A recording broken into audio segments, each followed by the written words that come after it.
സൂപ്പറായിരുന്നു. Black buster നല്ല cinema. പടം തീർന്നില്ല, പിന്നെ ഉണ്ട്.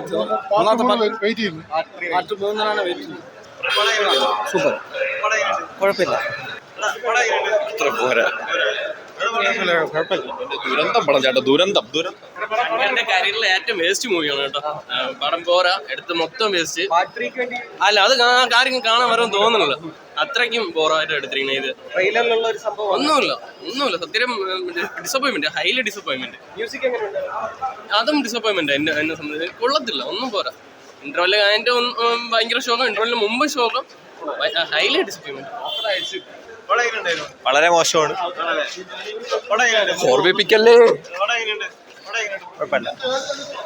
പടം തേർഡിന് വേണ്ടിയിട്ടാണ് സെക്കൻഡ് ചെയ്തേക്കുന്നത്. വെറുതെ ഒരു പടം സെക്കൻഡ് എടുത്തേക്കുന്നേ തേർഡിന് വേണ്ടിയിട്ട് ചെയ്തേക്കുന്ന പുള്ളിക്കാരൻ. തേർഡിന് വേണ്ടി ഈ സ്ക്രിപ്റ്റ് ചെയ്തെന്നാണ് പുള്ളി പറഞ്ഞേക്കണം. അതുപോലെയാണ് തോന്നിയത്. വലുതായിട്ടൊന്നും സൂചിച്ചില്ല. ലാസ്റ്റ് ഉണ്ടായിരുന്നു. ട്രെയിലർ കുഴപ്പമില്ല, കൊള്ളായിരുന്നു. കുഴപ്പമില്ല. നൈസായിരുന്നു, കൊള്ളായിരുന്നു. നല്ല രസമുണ്ടായിരുന്നു, നല്ലോണം ചെയ്തു. കൊള്ളായിരുന്നു, എനിക്ക് ഇഷ്ടപ്പെട്ടു. പൊതുവേ എന്നെ കണ്ട് അറിയാം. ബാക്കി ഞാൻ ഫസ്റ്റ് പാർട്ട് കണ്ടില്ല, സെക്കൻഡ് പാർട്ടാണ് കണ്ടത്. അതുകൊണ്ട് മ്യൂസിക് കൊള്ളായിരുന്നു. ആണ്, വെയിറ്റിംഗ് ആണ്. കണ്ടായിരുന്നു, കൊള്ളായിരുന്നു. ഒരു രക്ഷയില്ല, വെറും മോശം. ലാസ്റ്റ് ക്ലൈമാക്സിൽ ഒരു ബോഡി ഉണ്ട്, അർണാവിന്റെ ബോഡി പെരിക്കും. അത് മർമ്മത്തിലാണ്, മൊത്തം മർമ്മം. സിനിമ മർമ്മം, നാടി വരുമ്പോട്ട് മൊത്തം അമേസിങ്. അത്രേ ഉള്ളൂ. പിന്നെ അടിപൊളി, അത്രേ ഉള്ളൂ. കമലഹാസൻ. എനിക്കല്ലാണ്ട് വേറെ ഒന്നും പറയാനില്ല. എന്റെ പൊന്നു ചേട്ടാ, ഒന്നും പറയാനില്ല. എന്റെ ഈ കോലം കണ്ടിട്ട് എന്ത് തോന്നണം, അത് തന്നെയാണ് സിനിമ. നല്ല രീതിയിൽ എനിക്ക് ഉറങ്ങാൻ പറ്റി. ലാസ്റ്റത്തത് മാത്രമേ എനിക്ക് പറയാനുള്ളൂ. ഫസ്റ്റ് ഹാഫ് എന്താണ് ചെയ്തു വെച്ചേക്കുന്നതെന്നൊരു പിടിയുമില്ല. സെക്കൻഡ് ഹാഫ് അതുപോലെ തന്നെയാണ്. പിന്നെ ആ ലാസ്റ്റത്തെ 20 മിനിറ്റ്സ് മാത്രമേ എനിക്ക് പറയാനുള്ളൂ.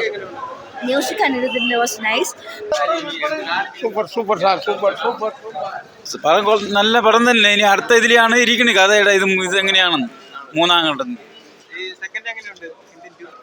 ആ ഫസ്റ്റിലുള്ള ഒന്നും ഫസ്റ്റ് ഇന്ത്യ ഒന്നിലുള്ള ഒന്നും കഥ ഒന്നും വന്നില്ല ഇതിൽ. ഇനി ഇത് ഒരുമാതിരി പോണ്. ഇനി അടുത്ത മൂന്നാമത്തെ ഇതിലാണ് ഈ സിനിമയുടെ ഉള്ള ഇത് പറഞ്ഞത്. ഇനി ചിലപ്പോൾ 4 കൊണ്ടാവാം. ഇപ്പം പുതിയ വേഷങ്ങളൊക്കെ എടുത്ത് കാണിച്ച് പടം പോരാ ബ്രോ. ഭയങ്കര ഒട്ടും ഇഷ്ടപ്പെട്ടില്ല എന്ന് പറഞ്ഞാൽ അവസാനത്തെ ഒരു ട്രെയിലർ മാത്രമേ ഉള്ളൂ സിനിമയിൽ. അല്ലാതെ കമലഹാസൻ കുഴപ്പമൊന്നുമില്ല. കമലഹാസനെയും ശങ്കറിനെയും നമുക്ക് കുറ്റം പറയാൻ പറ്റില്ലല്ലോ. അവരൊക്കെ ചെയ്തു വെച്ചേക്കണം, അങ്ങനെയൊക്കെയാണല്ലോ. അപ്പോൾ അവരെ കുറ്റം പറയാനല്ല, പക്ഷേ നമ്മുടെ പ്രതീക്ഷയ്ക്കൊത്തൊന്നും ഇന്ത്യൻ ടു വന്നിട്ടില്ല. പിന്നെ കണക്ഷൻ കിട്ടില്ല നമുക്ക്. ഇമോഷണലി ഒരു ക്യാരക്ടറായിട്ട് കണക്ട് കിട്ടിയാലല്ലേ. ഇന്ത്യൻ ചെയ്തു വെച്ചെങ്ങനെ അങ്ങനെ ആയിരുന്നല്ലോ. സേനാപതി എന്ന് പറഞ്ഞൊരു ക്യാരക്ടറായിട്ട് നമ്മൾ എത്രത്തോളം കണക്ട് ആയതുകൊണ്ടാണ് നമുക്ക് ഇന്ത്യൻ 2 വെയിറ്റ് ചെയ്തത്. നമ്മൾ ഇതിലൊട്ടും കണക്ഷൻ കിട്ടിയില്ല, ഭയങ്കര പരാജയമായി. ഇന്ത്യൻ 3 ഈ എടുത്തു വെച്ചേക്കുന്നത് ഉണ്ടെങ്കിൽ ഇപ്പോൾ ഇന്ത്യൻ 2 എടുത്തു വെച്ചേക്കുന്ന വെച്ച് വെയിറ്റിംഗ് അല്ല. പക്ഷെ അവസാനത്തെ കാണിക്കുന്ന ഭാഗമാണ് ഇന്ത്യൻ 3 ആയിട്ട് അവർ ഉദ്ദേശിക്കുന്നതെങ്കിൽ ഗംഭീരമായിരിക്കും. അതായത് നമ്മൾ എല്ലാവരും പ്രതീക്ഷിച്ച് ഒരുപാട് പ്രതീക്ഷയിലാണ് നമ്മളെല്ലാം വന്നത്. അതിൻ്റെ ഒരു ഇതിൽ നമുക്ക് ചെറിയൊരു ലാഗ് ഉണ്ടാവും.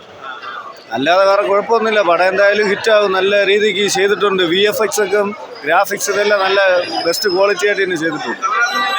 കമലഹാസൻ്റെ മേക്കപ്പൊക്കെ എല്ലാം ഒരുവിധം കുഴപ്പമില്ല. എല്ലാം കാണേണ്ട പടം തന്നെ, കുഴപ്പമില്ല. നമ്മളെല്ലാവരും ഒരുപാട് കാര്യങ്ങളൊക്കെ അറിയാനൊക്കെ ഉണ്ട് സിനിമയിൽ. പക്ഷെ ഇന്ന് തിയേറ്ററിൽ തന്നെ കാണണം. തിയേറ്ററിൽ കാണാൻ വേണ്ടിയല്ലേ അവർ ഇത്രയും സിനിമയൊക്കെ എടുക്കുന്നത്.